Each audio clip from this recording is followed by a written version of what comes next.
లేదు.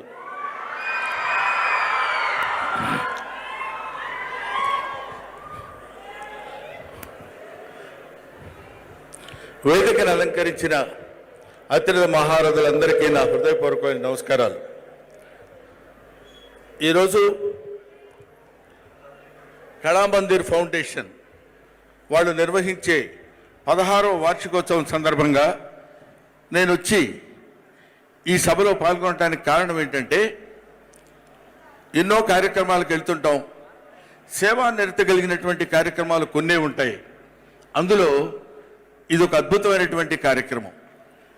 ప్రసాద్ గారు ఆయన వచ్చేటువంటి సంపాదనలో, ఆయన వ్యాపార పరంగా సంపాదించేటువంటి దానిలో ఎంతో కొంత పేద ప్రజలకి ప్రజాసేవ చేయాలనేటువంటి ఆలోచనతోటి ఎన్నో కార్యక్రమాలు నిర్వహిస్తూ, ముఖ్యంగా వాళ్ళ వ్యాపారానికి అభివృద్ధి అయినటువంటి చేనేత కార్యక్రమాలను ఇప్పుడే సత్కరించారు. అదే కాకుండా ఎంతోమంది బీదవాళ్ళకి, చదువుకోవడానికి శక్తి లేని వాళ్ళకి పికప్ చేసి వాళ్ళందరికీ సహాయం చేసి వాళ్ళ జీవితాల్లో వెలుగులు తీసుకొచ్చినటువంటి ఒక అద్భుతమైనటువంటి కళామందిర్ వారు నిర్వహిస్తున్నటువంటి కార్యక్రమం ఈ సేవా కార్యక్రమం. అందుకని దీనికి ప్రతి వాళ్ళు, అంటే ఒక ప్రవర్ పొద్దుటే చదివాను, నా మిత్రుడు పంపించాడు. ఏంటంటే,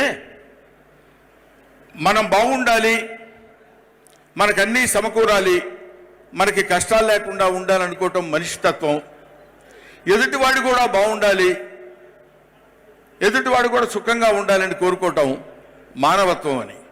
అది రెండో కోవకు చెందినటువంటి వాడు ఈ ప్రసాద్ గారు.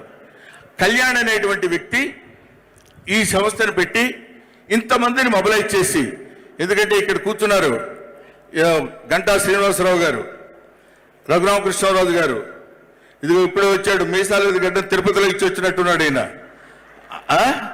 ఆ తర్వాత ఇదిగో మా శ్రీమిత్ర చౌదరి, తర్వాత the great one and only dynamic director mister Boyapati మత్స్య రవి, వీళ్ళందరినీ గ్యాదర్ చేసి, వీళ్ళందరూ కేవలం వాళ్ళ వృత్తులే కాకుండా కొంచెం మానవత్వం ఉన్న మనుషులు, ఎక్కడో ఎవరికో సాయం చేద్దాం అనుకునే మనుషులు.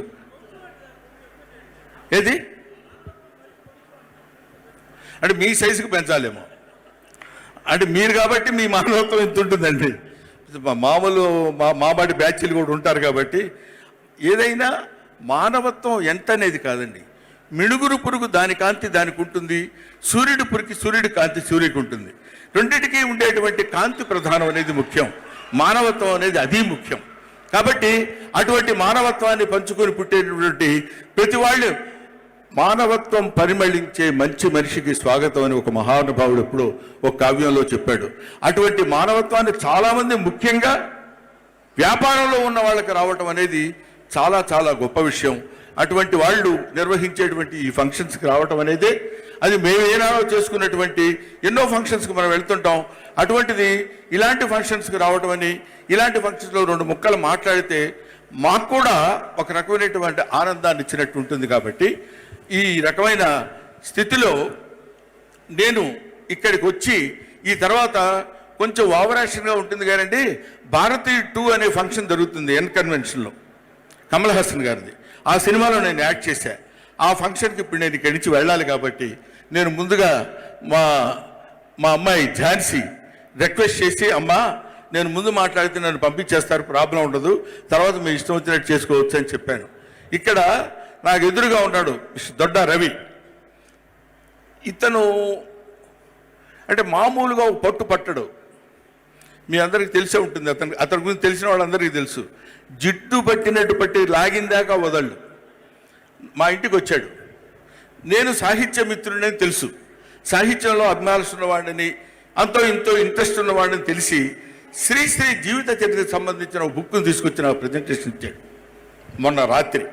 ఇచ్చి, గురుగారు మీరు చదవాలి, మీరు మంచి మంచి పనులు చేయాలి, శ్రీశ్రీ ఎంత గొప్పడో తెలుసా అని చెప్పేసి, ఏం చేశాడో తెలియదు, ఇవాళ మనం ఫంక్షన్కి వెళ్ళకపోతే బాగుండదనే స్థితికి తెచ్చాడు. కాబట్టి ఏమైనా ఒక మంచి యజ్ఞానికి నేను సైతం ప్రపంచానికి సమిధనొక్కడి దారబోశానన్నాడు శ్రీశ్రీ. కాబట్టి ఇటువంటి మంచి కార్యక్రమాల్లో మాట్లాడి ఇటువంటి మంచి కార్యక్రమాల్లో పాల్గొనడం ఒక అదృష్టం కింద భావించి నేను ఇక్కడికి రావడం జరిగింది. Thank you very much. ఇంకా మాట్లాడవలసిన వాళ్ళు చాలామంది ఉన్నారు కాబట్టి వాళ్ళందరికీ నా హృదయపూర్వక నమస్కారాలు తెలియజేస్తూ ఇక్కడి నుంచి స్కాలర్షిప్ రూపంలో కానీ ఏ రూపమైనా అందుకున్న వాళ్ళు ప్రతి పైసా వృధా చేయకుండా వాళ్ళ జీవితానికి ఉపయోగపడే విధంగా చేసుకోవాలని, ఎందుకంటే అలాంటి స్కాలర్షిప్తో పైకి వచ్చిన వాడిని కాబట్టి నా జీవితం అలాంటిది కాబట్టి వాళ్ళందరికీ చేతులెత్తి నమస్కరిస్తూ you go head and I wish all the best Prasad గారు అండ్ కళ్యాణ్ గారు. Thank you.